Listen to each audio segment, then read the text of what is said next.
Hey YouTube, Keith here for Am I Rich? And today we're going to talk about the best investment strategy. So in my view, there are at least 4 categories that you could break investing into. I have broken these into 4, and I'll describe these 4 and what I think their pluses and the negatives of these and which I think might be best. So one strategy is trading. Trading is basically you're looking for patterns, you're looking for some kind of indicators that suggest something's going to go up, probably in the short term, that you can bet on, or you can put money into and then get a lot out, hopefully in the future, or at least over time you can follow some kind of pattern that will bring you an improved investment. Traditional investing is more like you put a price to something in your mind and then try and buy below that price so that in time that investment will grow. Or you're buying something you think is just going to produce something everybody loves for the long term, but is a good price. Basically, the price is the main thing. So you, for example, you look at a car, you think, I think I could sell this car for $10,000, but somebody's offering it for $8,000. Great buy. You put it in, put the $8,000 in, you feel good about yourself. So that's one other strategy, another very popular strategy. Another strategy that a lot of people follow is the gambler strategy. This one is kind of like buying lottery tickets. A lot of people buy the lottery. It's high reward but high risk kind of investment, and very little as far as the way of research going into it. And then there's the crowd style investing, and these ones are like people who are not thinking about investing at all, but they're just like they're like a savings account that just pays a very basic interest. Just everybody's doing it like a mutual fund from their company, or maybe a little bit more sophisticated, which would be like an ETF, which tries to follow an indices or formula of the general stock market, which can be good. So the plus sides I see of all these different investments, for example, trading, if you can find patterns that nobody else is looking at frequently or haven't figured out, or you find a very consistent pattern, you can do very well. And for example, somebody like George Soros or Stanley Druckenmiller, they traded currencies often, and they're billionaires, so they made lots of money doing these kind of trade strategies. Then we can look at traditional investing. The plus side to that, something like Warren Buffett would probably be the most famous traditional value investor. He is like the second richest man in the world, so he's, this can be a very positive way of investing as well. He invested his whole life, and he did well his whole life, but his wealth has just kind of shot up exponentially as he's gotten older. So he's bought things low and hung on to them until they were worth a lot more, and it's a good strategy that way. The other positive would be for let's see, the gambler hypothesis. Obviously, if you bought a lottery ticket and won the lottery, this would be a huge benefit. If you basically put like $1 in and get millions back, that sounds like a great investment just from the positive side. The other one is, within that category, there's also people I see who buy for like just the love of a company, for example, or a product. So you could buy a whole bunch of Beanie Babies and think like, yeah, this is going to be worth so much, but you might just like the Beanie Babies, and later on they might not. But the positive is you get that feeling of you bought something you like, or you bought a company you really believed in, whether the evaluation of the company is known or not. And then the plus side of crowd investment is you have to do really very minor research, maybe no research at all, and your money is typically safer than a lot of other investments, at least if you haven't researched the other investment strategies. So instead of buying stocks, if you buy a mutual fund, It may not go up as much, but it's unlikely to go down as much. Or you could buy like a ETF, which tries to follow an index. So if you buy a really big one, like the S&P 500 index, typically in like 30-40 years, you should be earning a lot more than you would if you had your money in a standard bank account. So that is the positive side to it, and you have to put in very little effort, and it even beats a lot of investment advisors or mutual funds. So that's kind of the benefit there. Now the negatives to these, most of them you could like lose your shirt, lose all your money. So obviously there's huge negatives, but they kind of vary in like the probability. So for trading strategies, the way I see it is like basically you're following patterns.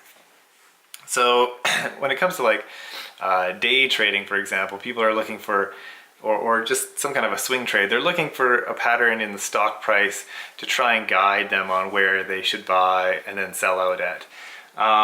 The problem of this is it's kind of like witching or divining for water, where you go around with like two sticks in a field, and you willow sticks or metal rods, and you wait until they like cross, and when they cross you say, oh yeah, drill here and we'll find water. And a lot of times it works, but the problem is you could drill anywhere, and a lot of times you would find water if you drill deep enough. So the issue is there's a correlation between these two things, but they're not really necessarily connected.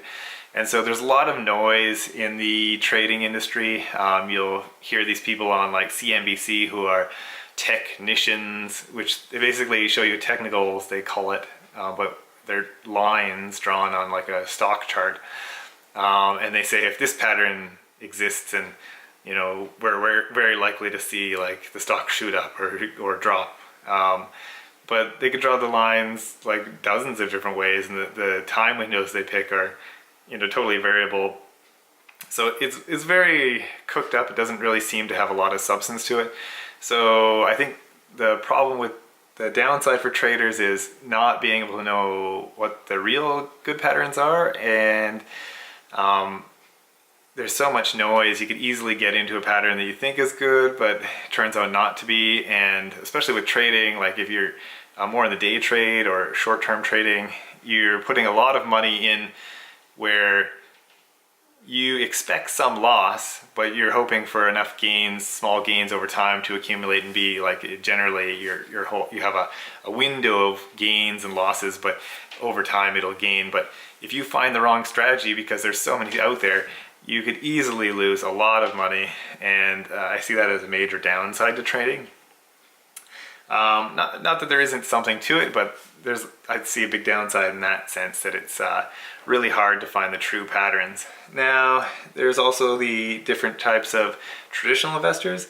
I think the downside, for example, growth investors, these people, they try and buy, say like a hot dog cart company. You could have one guy with a hot dog cart company, and he's selling his company at twice the price. And you think, well, this is good because he's going to grow sure, it's expensive for what he has now, but he's going to use this money to put out like 20 different hot dog carts across the city. And so you think, oh yeah, this is going to be worth a lot more than that. So yeah, it's a good price, so it's a good value, so you invest. But the downside of that is, well, maybe he, put all these hot dog carts in the wrong locations to sell hot dogs, or maybe he took on too much extra debt and he's about to go bankrupt. And so you could lose your money just looking at like past growth or strategy, like if you missed on debt or something like that. If you miss certain key elements to growth, or you don't know exactly when a company's about to slow down and other growth investors jump out of the stock, then you could lose a lot of money that way. Just like value investing, if you don't price a stock at the right price, like you've missed some kind of calculation, then suddenly it could become a falling knife situation where you don't know where the bottom of this stock is, and it just keeps going below what you think it's worth, and you may never recover that money. Or you missed like some kind of debt or goodwill or some kind of management issue, and the company just runs into the ground, and again you lose your money. Those are less likely because you're buying at a bargain, so you're kind of hoping in general you'll get more back than what you would lose, but those are a downside for sure. Dividend investors, these people buy dividends for steady cash flow, so you look at for companies that are stable with high dividends. But if you've overestimated the stability of a company, they might be a company where they have a lot of debt, or they're making very low profits, so they're paying most of their profits out as dividends, and then they have like no growth potential in the future. So the stock price is going down, so it makes the percentage of their dividend look much better. Like you think you're getting a good return on your money, but they have no obligation to pay these dividends in the future. So they could suddenly, stop paying the dividend, and they're losing so much money that all of a sudden, the company's worth a lot less than it was. You're not getting your dividend, and you have a whole bunch of money tied up in that company. So that's certainly a downside to that. Downside to gamblers, like people who invest in Bitcoin or marijuana stocks. You don't know where these things are going, so the downside is you don't know where they're going, how high they're going, or if they're going to lose out. I really think if you don't think it's something productive or could be productive in your personal life, if you don't see how it could be productive in your personal life, then it's really speculative for the most cases.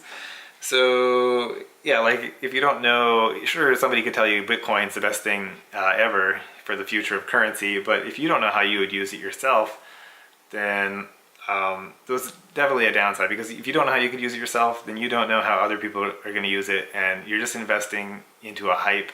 You don't know when it's going to fall, so you could lose everything.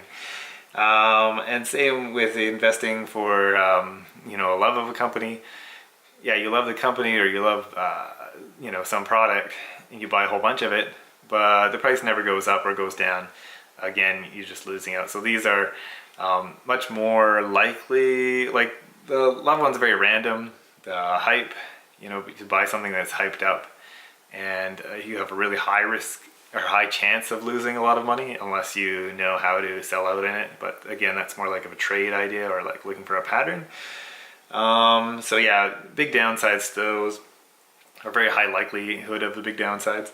And then there's like the crowd investing, which has a fairly low downside as far as mutual funds or ETFs.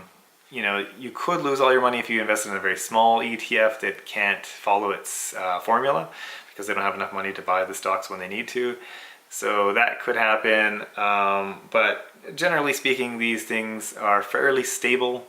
So you don't have to worry too much about those. You just put your money in. You might not gain much, you might gain a good amount, but you don't know. So the downside is like you could lose 40% of your money, and it just dwindles for years and years and years. But yeah, so the way I see, like, what do I think is the best strategy? It really depends on the person. For me personally, I am more of a value investor. But along with a lot of value investors these days, I think people are mostly hybrid investors. So I also try and put in a little mix of trading, I guess, to it, like looking for good times to buy. I'm trying to look at good trends for when to buy, as opposed to just looking at, oh yeah, it's cheap now, I'm buying it. And looking at things like what are currencies doing, what are some of the political news around it. And then also, you may have a few speculation plays on the side. If you think, you could buy like a company that's not profitable, like Tesla or something, and just see, you think this could be the way of the future, but you don't put a lot of money into it. So that's just a way of my thinking. And I think it's a great way of investing if you want to put the time in to learn about stocks. But if you're not into it, I would probably suggest, like generally putting money into an ETF. There's nothing wrong with that, but that's just my opinion. I would love to know what you think is the best strategy for investing. Feel free to put your comments in the comments below and let me know what you think is best, or if you think what I'm saying is totally wrong. That would be great. Anyways, thanks for watching, and we'll see you in the next video.